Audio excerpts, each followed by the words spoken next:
Kæru foreldrar í Árborg, verið velkomin á Samvinnan barnanna vegna fund foreldra. Ég heiti Sigurður Sigurðsson og með mér er Hildur Halldórsdóttir. Við erum starfsmenn heimilis og skóla Landssamtaka foreldra.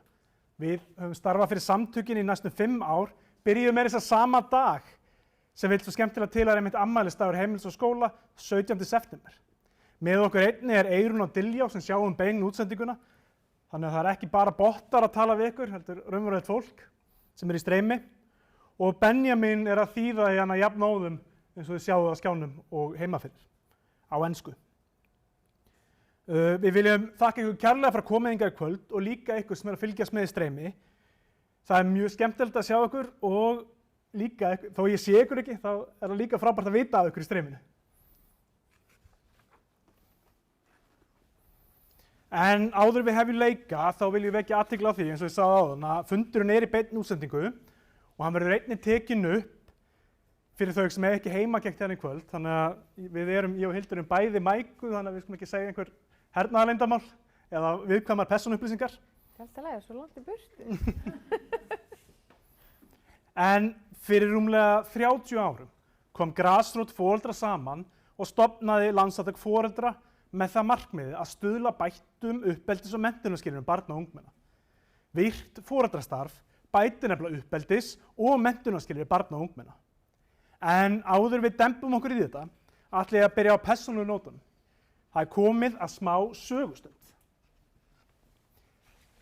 Ég var í grunnskóla á árunum 1992 til 2002. Ég er svolítið að afhjúpa mig með að setja þessa mynd af sjálfum mér hérna þegar ég var unglingur. Allir vitnisburðir sögðu ég væri góður námsmaður en talaði og truflaði bekkjarfélaga mína helst til og mikið. Ég hafði nefnilega þann hæfileika að blaðra og vinna verkefnin á sama tíma sem hefur heldur betur komið vel í dag.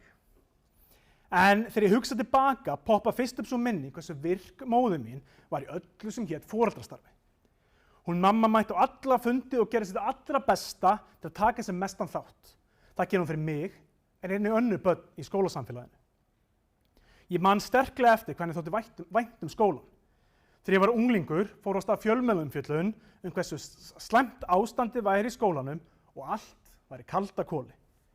Ég get sagt ykkur það, kæru foreldrar, að þetta er fyrsta og eina skiptið sem ég sé móður mína virkilega reiða. Og ég hugsa reglulega til vestlings blaðamannsins sem skrifaði greinina og fékk samtalið frá henni og símtalið. Svo öflugt var það símtal að hann talaði það á opinberu vettvangi nokkrum árum síðar. Móðir mín var ekki svo eina sem var ósátt við þessa fjölmiðlaumfjöllun.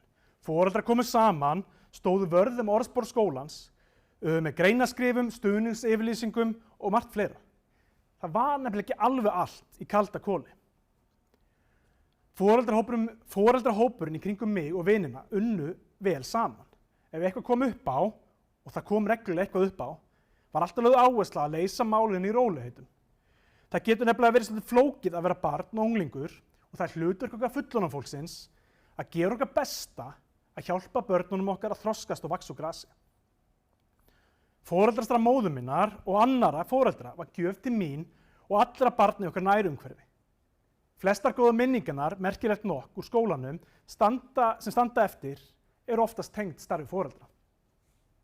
Til dæmis Þórsmerkurferðin sem foreldrafélagið skipulagði í samvinnu við skólan í lok samræðuprófin í 10. bekk. Til þess að við hugum okkur vel eftir prófin en líka sem verðlaun fyrir mikið álag. Ég hef fundið fyrir því persónulega hversu mikill máttur er í virku foreldrastarfi og átta mig á því í dag hversu mikilvægt þetta starf er. Í heimsfaraldri mætti segja að stór hluti samfélagsins okkar hafi lagst í dvala. Nú eftir heimsfaraldur upplifa margir, og ekki bara í foreldrastarfi, heldur alls staðar í samfélaginu, að það sé orðið erfiðara að hvetja fólk til samfélagslegra þátttöku. Á síðasta ári fórum við víðsvegar landið og ræddum við foreldra, skólafólk og sveitarfélögin stöðunni í foreldrastarfi eftir COVID. Út frá þessu samtali við grasrótina var ákveðið að leggja þetta verkefni sem heitir Endurreisn foreldrastarfs á Íslandi.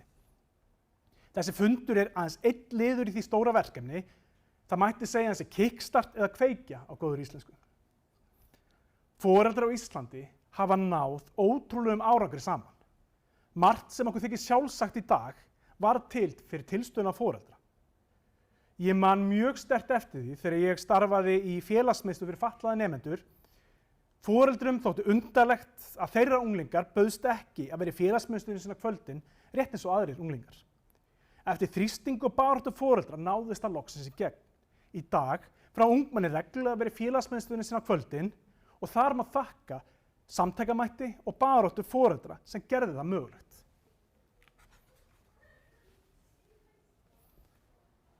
Eitt af lykilorðunum sem tengist þessu verkefni er farsæld. Farsæld barna. Allan heim er verið að breyta áherslum og beina sviðsljósinu að farsæld sem þýðir að við ætlum ekki einungis að horfa á einkunnir og árangur, heldur horfum við á heildarmyndina. Hvernig barninu líður. Hér á Íslandi endurspeglast þessi þróun í farsældarlögunum sem voru samþykkt á Alþingi og vera innleiðar í kerfinu sem mörg okkar hefur eflaust tekið eftir. Þessi nýja áhersla á farsæld er að beina sjónum okkar að þeim hlutum sem eru mikilvægir til að tryggja börnunum okkar farsæla barnæsku. Öflugt foreldrastarf er mikilvægur hlekkur í þessu öllu saman. Það sýnir reynslan en einnig sýna fjölda rannsókna hversu dýrmætt og jákvætt afl foreldrastarf sé fyrir börnin. Foreldrastarf bætir nefnilega samfélagið. Sem betur fer eru stjórnvöld sammála okkur mikilvægi hlutverks foreldra og endurreisn foreldrastarfs rímar við áherslu nýju farsældarlaganna. Eitt af markmiðum verkefnisins er gerð farsældarsáttmála. Það er verkfæri fyrir foreldra til að koma saman í sínum skóla, árgöngum eða bekkjum og eiga samræður hvernig þau vilja tryggja farsæld barna sinna og hvernig samstarf foreldra getur stuðlað að henni. Sú vinna hefst í haust. Og við viljum hvetja ykkur öll til að taka þátt í henni. Því fleiri foreldrar sem koma og mæta taka þátt í umræðunum, því meiri árangri náum við. Það hefur verið stundum sagt að eftir samkomutakmarkanir sem bjuggum við í talsverðan tíma, hafi fólk farið að forgangsraða tímana sínum öðruvísi. Það hafi verið sett til hliðar það sem veitti ekki mikla lífsánægju og það sem veitti mesta lífsánægju var sett efst á forgangslistan. Foreldrastarf þetta er tvímælalaust heima mjög ofarlega á forgangslistanum okkar. En nú allar Hildur að koma að segja okkur frá muninum á hlutverki skóla og heimila. Því að hvað snýst þetta alltaf í raun og veru? Þetta allt foreldrastarf, allt sem við gerum, á endanum snýst þetta allt börnin.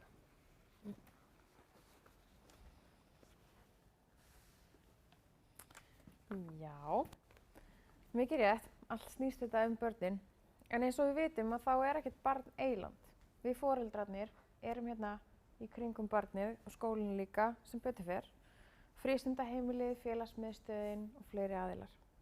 Í sögulegu samhengi var skólinn eingöngu ætlaður til þess að mennta börn. Menntun barna var ábyrgð skólans, að ausa í þau visku og kenna þeim að lesa og skrifa og reikna. En á ábyrgð foreldra komum börnunum okkur svona sæmilega til manns, kenna þeim kurteisi og góða siði. Það má segja að þessi hugmyndafræði hafi stillt skólanum og foreldrum svolítið upp sem mótherjum. Þannig að þegar upp komi álitamál urðu átök hver bæri ábyrgð á hinu og þessu. Sem betur fer hefur við vikið frá þessari hugmyndafræði af því að hérna sjáum við að það fer allt púðrið í samskipti skólans og foreldra og barnið er svolítið aukaatriði. Þannig að við viljum frekar hugsa þetta svona.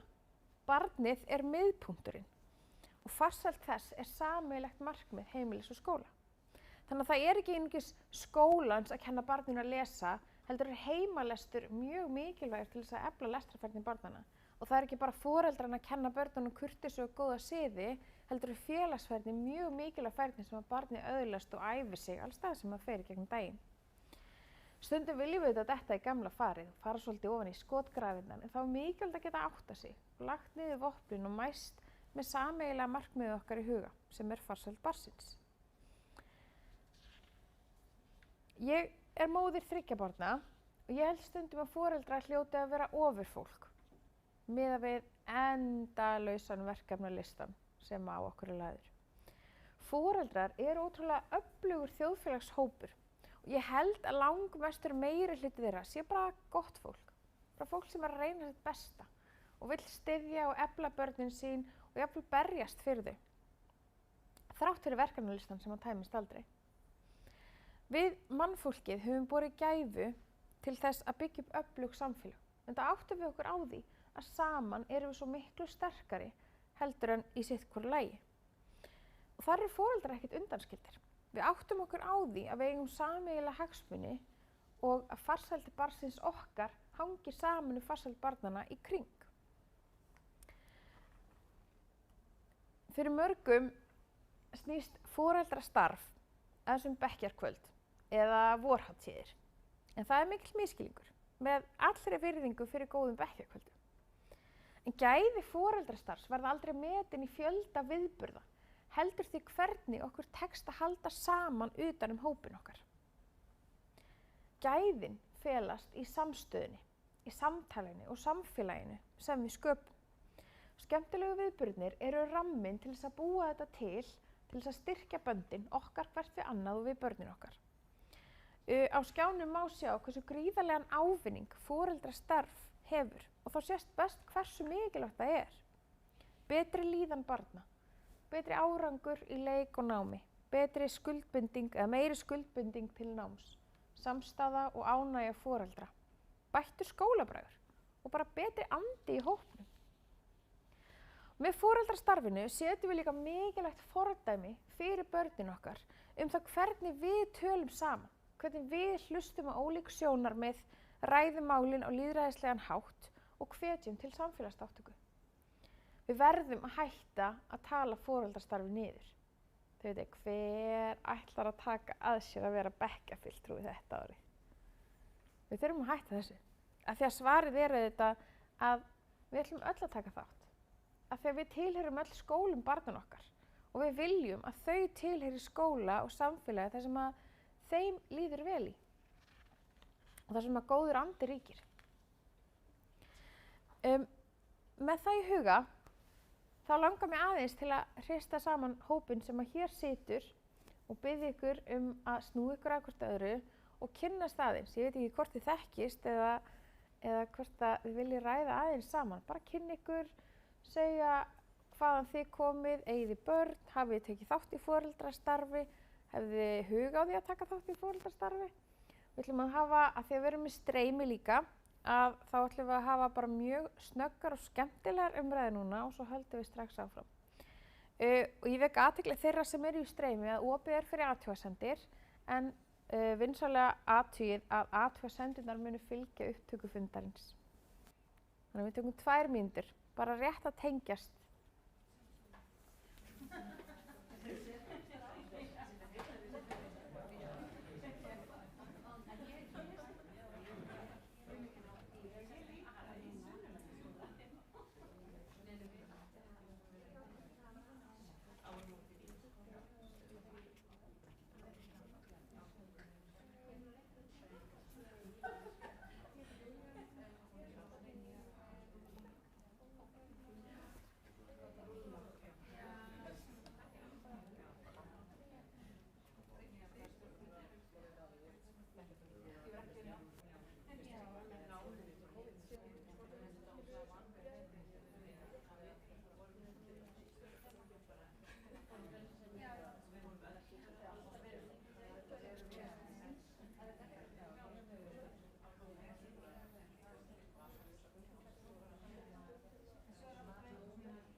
Jæja, þá skulum við halda aðeins áfram.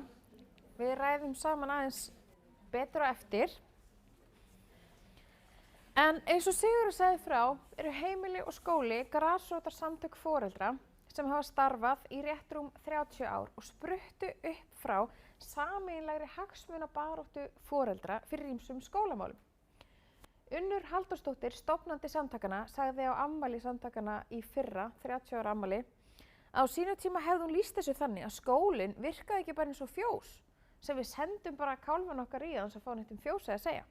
Heldur væri skólinn samfélag og foreldrar yrðu að fá að koma að borðinu til þess að móta skólastarfið. Á þessum tíma hafa baráttumál foreldra verið mörg, allt frá innsetnum skóla og skólamáltíðum og til þess að berjast fyrir því að samráð og samstarfi foreldra sé lögbundinn partur af skólastarfinu. Foreldrar hafa þurft að berjast fyrir því að koma að borðinu og að á þau sé hlustað. Breytingar gerast þegar við náum samtakamættinum og vinnum öll í sömu átt. Hér má sjá aðeins örfá dæmi þar sem að foreldrar hafa beitt sér fyrir málum sem að skipta okkur öll máli.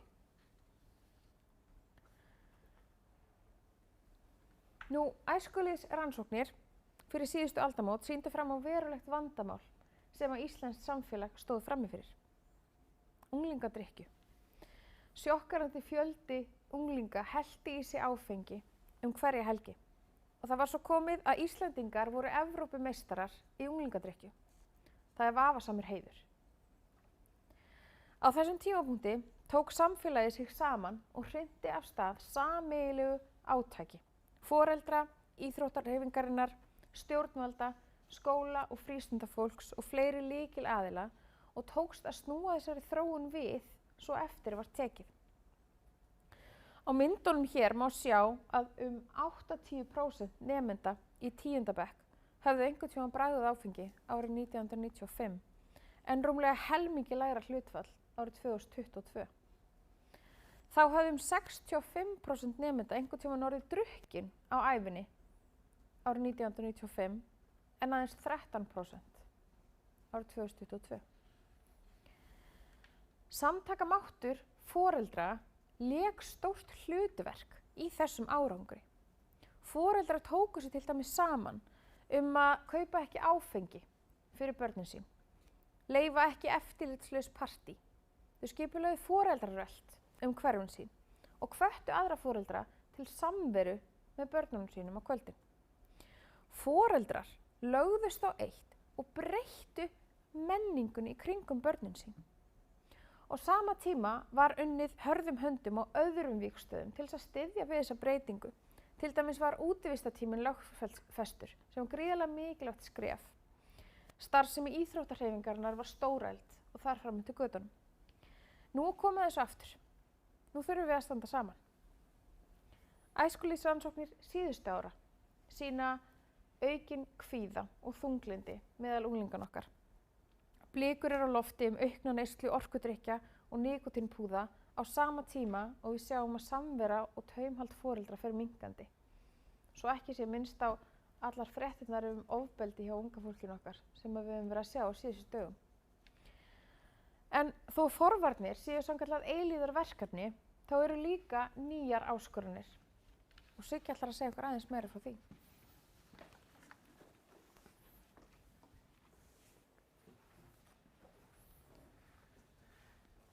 Við verðum að hafa í huga að forvarnir eru eilífðarverkefni. Við getum ekki lagt árar í bát ef við náum góðan árangri eins og við höfum gert, því það glötum við því sem unnið hefur verið fyrir.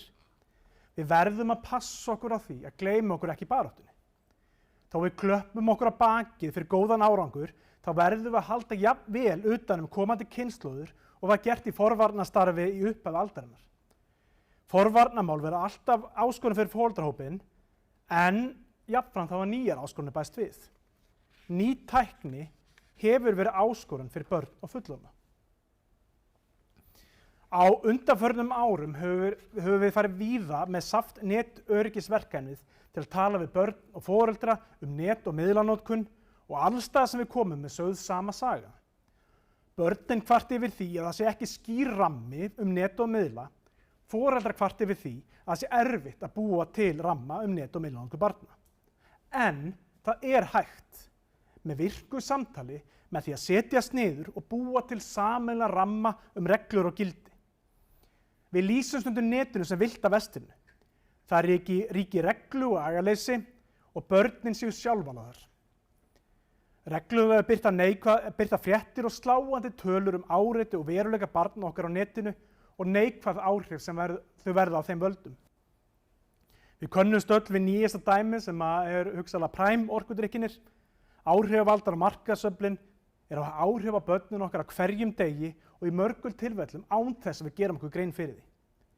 Til þess að börnin okkar eyði pening, smelli á varhugaverða hlekki eða því að vel takjandi hatri gagnvart minnihlautahópum. En netið og aðrar tækniframfarir í eðli sínu jákvæðar.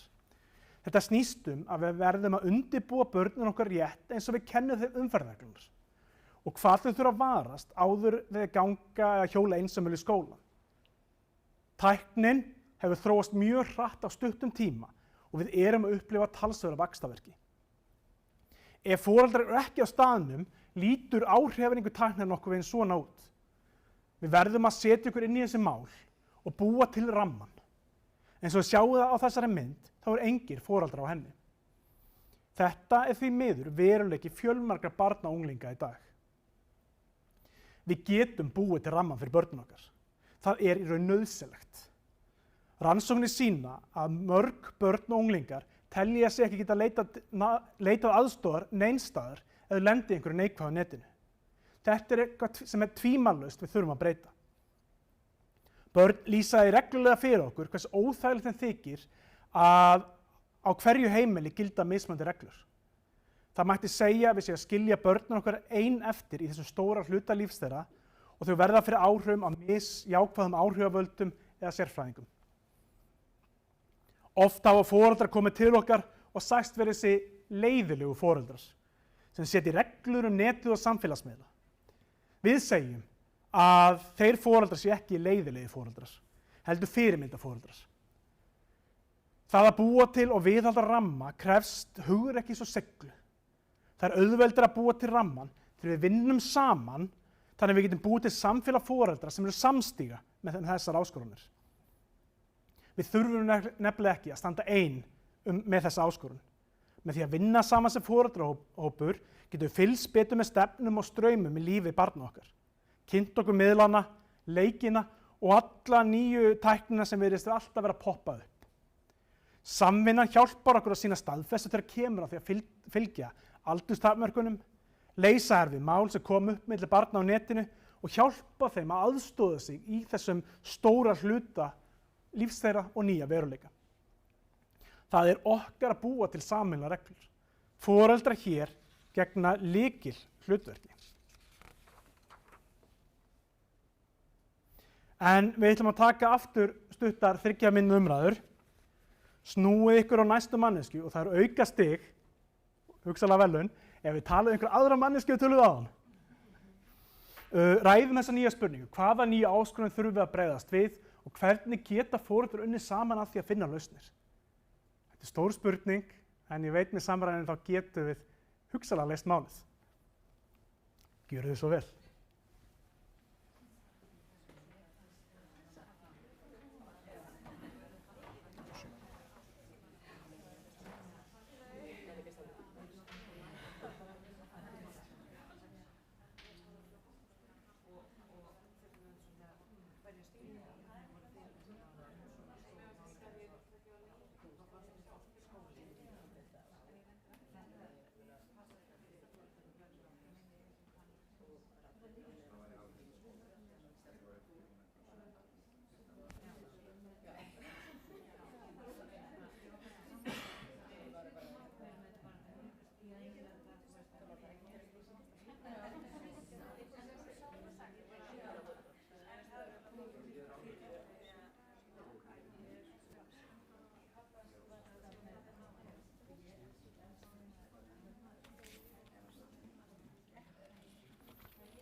Ég veit að 3 mínútur er afskaplega fljótar að líða og við munum taka aðra umræðu eftir.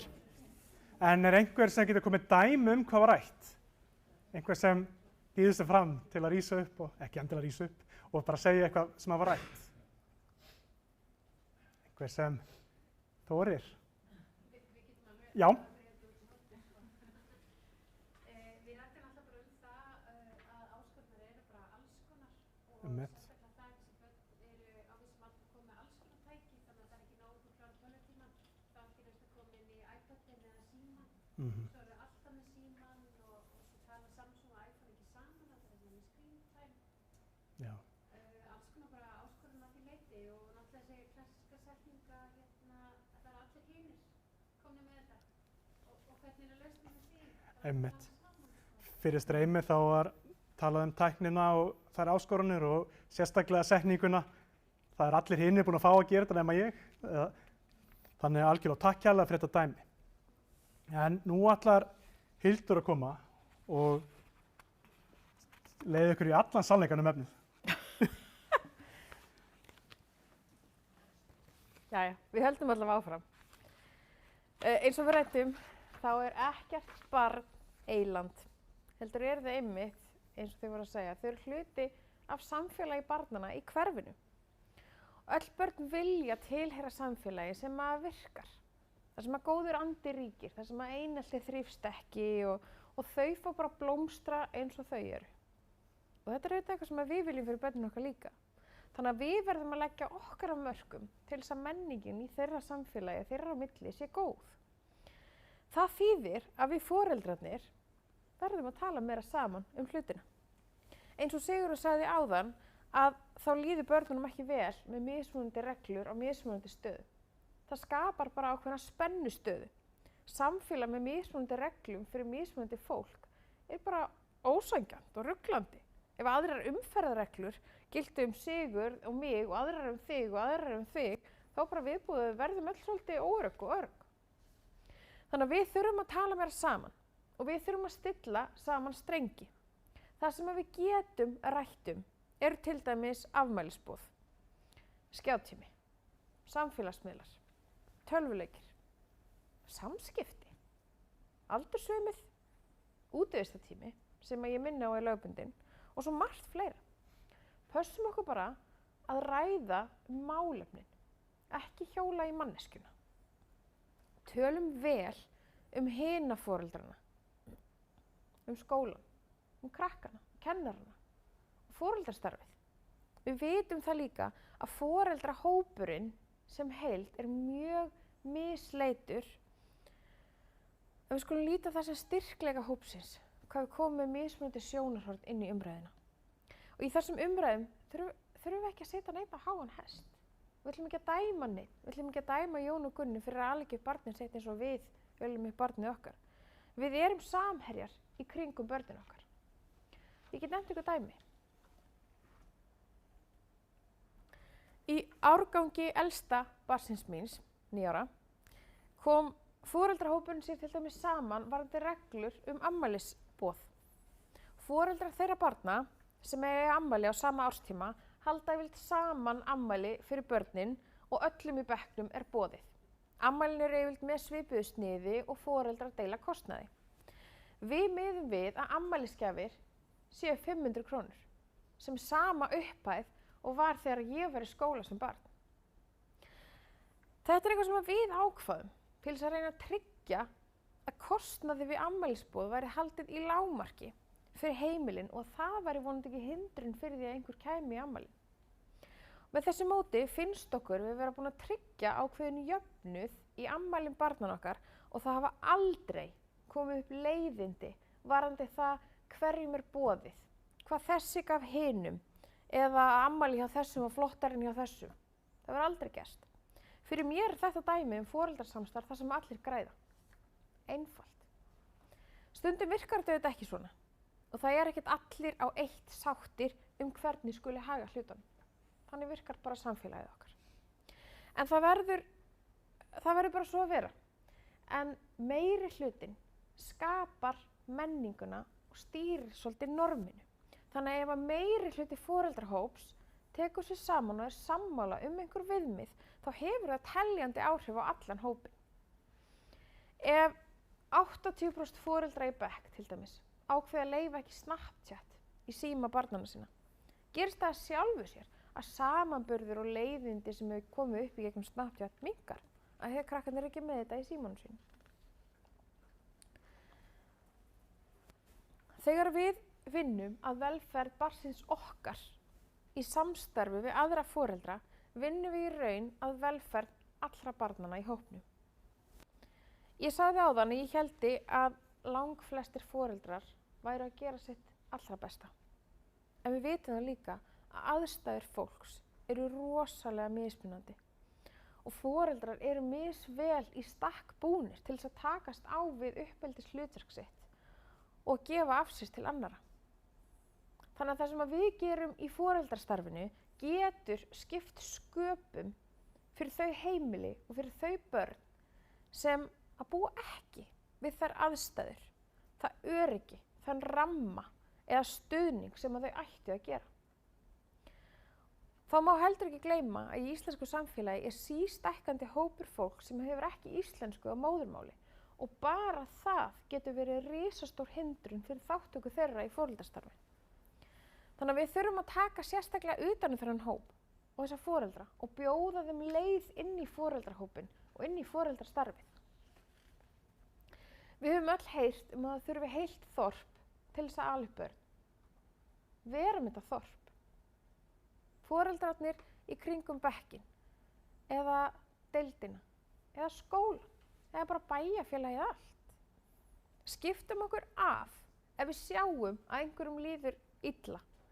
Tilkynnum þegar við heyrum aðstæður sem ekkert barn ætti að þurfa að upplifa og verum með í að skapa þá menningu sem að við viljum að okkar barn alist upp í.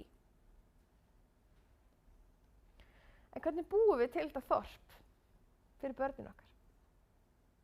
Hvernig breytum við menningunni í barnahópnum? En í foreldrahópnum? Það hljómar mjög stórt. Og sem foreldri 3 barna undir 10 ára, þá skil ég alla sem að hugsa og hvernig á ég að koma því inn í yfirfulla dagskrána á milli vinnu og skóla og æfingaskulls og heimalesturs og húsverka og píanóæfinga og þið þekkið þetta kannski. En málið er að þessi menning, hún liggur einmitt í þessum hversdagsleika. Hún kemur fram í samskiptum barnan okkar. Á skólalóðinni, hverjum er boðið í afmæli, á bekkjarspjallinu, hvað tölvuleikjum eða samfélagsmiðlum krakkarnir eru á og svo framvegis. Þetta eru nú þegar hlutir sem við þurfum að takast á við á hverjum degi.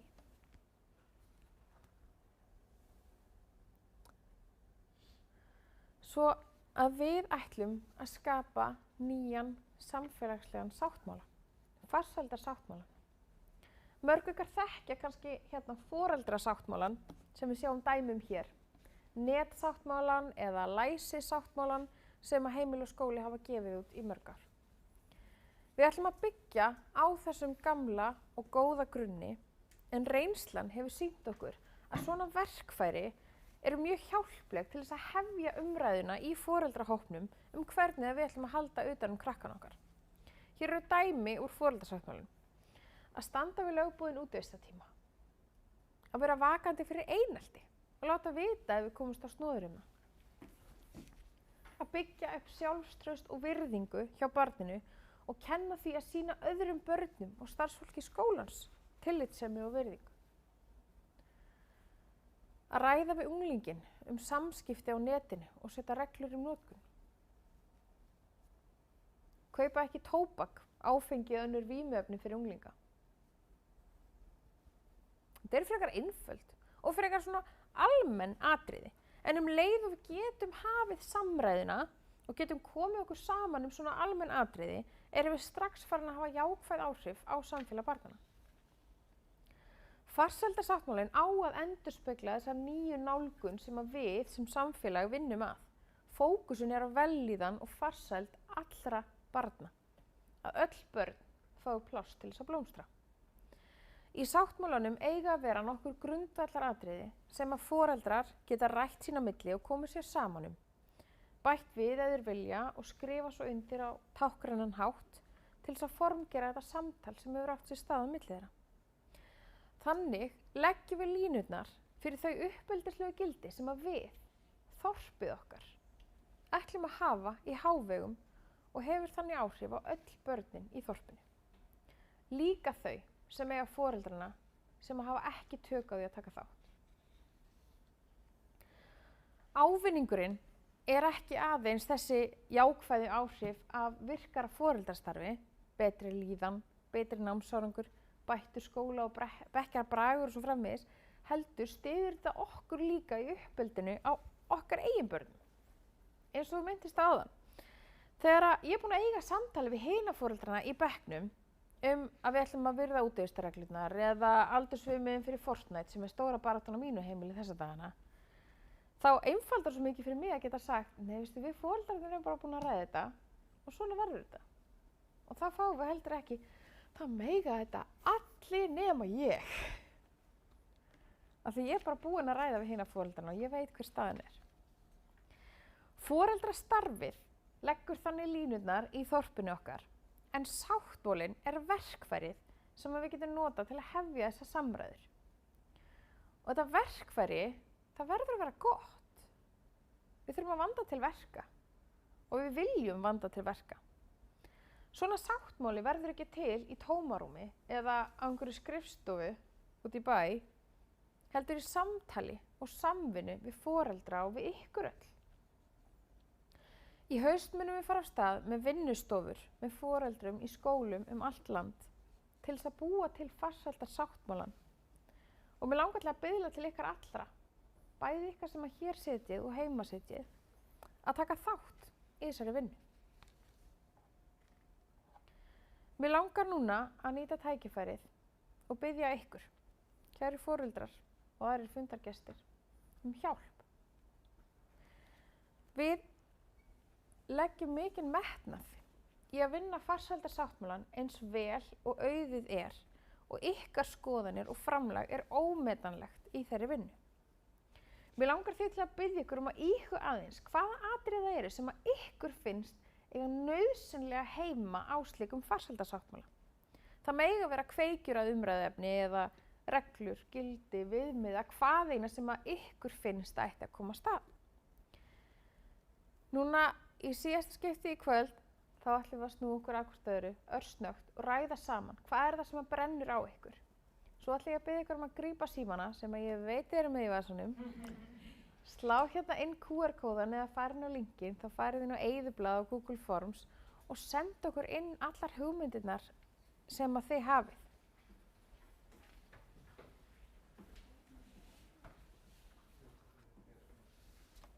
Ein kona í Hafnarfirði fyrir nokkrum vikum sagði ég get ekki hugsað svona hratt.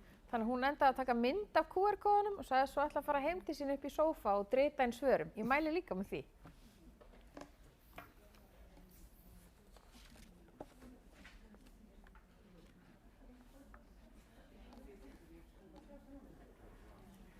Endilega látið vita ef þið þurfið aðstoð við að komast inn á linkin.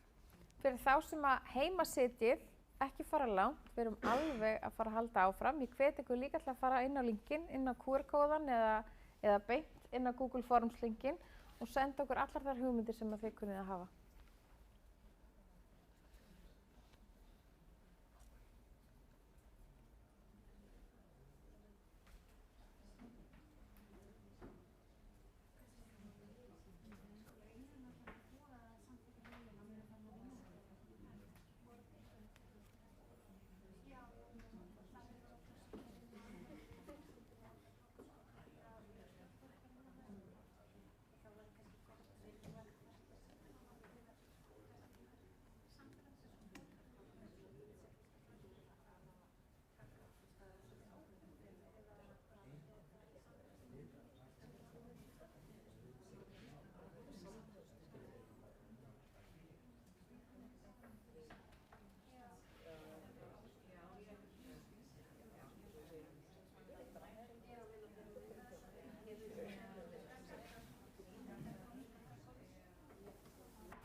Jæja, þá förum við að vinda okkur í síðasta kaflan í kvöld. Ég hvet ykkur til að taka mynd af kóðanum eða skella inn svörunum ykkar. Og þá rúllum við í síðasta kaflan sem að Sigurður ætlar að taka. Allir búin að taka myndir? Glæsilegt. Og takk kærlega fyrir ykkar innsendingar. Ég var næstu búin að sletta, ég ætla að segja input. En það er það kom margt flott hérna og við erum að safna og við erum búin að fá núna hátt í, ef við taldir rétt 500 svör víðsvegar landið og vinna ykkar og ykkar, ég ætla að segja það, ykkar input mun hjálpa okkur gríðarlega mikið og ykkur. En eins og þegar við heyrt hérna í kvöld, þá er þetta hægt. Ennþá dag í dag er ég stoppaður út af götu fyrir skólafélögum mínum og mér þakkað fyrir það sem móðir mín gerði. Starf móður minnar hjálpaði nefnilega ekki bara mér og minni farsæld heldur líka öðrum börnum, en sérstaklega þeim sem áttu ekki eins gott bakland og ég. Með því að taka virka þátt í foreldrastarfi erum við að gefa öllum börnunum í þorpinu okkar gjöf. Foreldrar á Íslandi hafa áður sýnt ótrúlegan samtakamátt og ná miklum árangri. Við getum gert það aftur. Við erum að fara í ferðalag, börn, foreldrar, skólafólk, öll saman. Við erum að fara í ferðalag sem mun skila sér miklu. Það mun skila sér í betri líðan barna, betri árangri, betra samfélagi. Ég hef allavega fulla trú á því að við getum þetta. Við erum nefnilega ekki að fara ótrúna slóðir. Við erum ekki að finna upp einhverju nýju. Fyrri kynslóðir byggu til leiðina fyrir okkur, það er okkar að feta hana. Þetta ferðalag er nauðsynlegt barnan okkar vegna. Í haust munum við halda áfram og ég veit að við viljum öll börnunum okkar það besta, hvort sem erum foreldrar, systkini, frændfólk, ömmur og afar, skólastarfsfólk eða fræðifólk. Þá snýst þetta allt með börnin. Í haust erum við að fara að búa til nýja menningu með því að ræða hvað við viljum hafa í okkar farsældarsáttmála.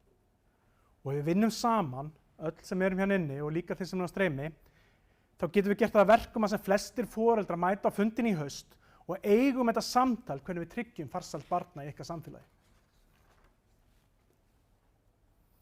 En við getum líka að byrja strax. Við stofnuðum Facebook-grúpu sem heitir Áhugafólk foreldrastarf í skólum fyrir foreldrar all land og það væri frábært að þið gætu gengið í hana til að ráðfæra ykkur foreldrar allt land. Þessi grúpa var stofnuð eftir áskorum foreldra að sameina foreldrar allt land til að læra það hvað vel fer til að leita góða ráða. Við þurfum nefnilega ekki að standa ein í þessari baráttu. Það sem getur virkað vel á einum stað getur virkað líka hér. Allir búin að taka myndir og skjáskot og glæsilegt. Og á heimasíðu okkar, þetta er svona linkatré sem að þið getið nálgast alla linkana okkar. Á heimasíðu okkar er mikið efni sem getur hjálpað ykkur í foreldrastarfinu, bæði efni frá okkur og öðrum sem við teljum geta nýst foreldrum vel. Þannig að ég hvet ykkur til að skoða allt sem við höfum upp á að bjóða og líka það sem aðrir. En það getur allir tekið upp síman og farið inn á síðun linkatréð eða hvað er gott íslenskt orðið yfir þetta? Hlekkjatré. Nú er komið að lokum fundarins. Við kveðjum ykkur í streyminu og endilega komið og takið þátt í haust þegar við förum í farsældarsáttmála vinnuna. Og að lokum vil ég segja, þetta er hægt, við getum eflt samtakamátt foreldra. Við erum öll að fara að vinna saman til að tryggja farsæld barnan ykkar. Takk kærlega fyrir okkur.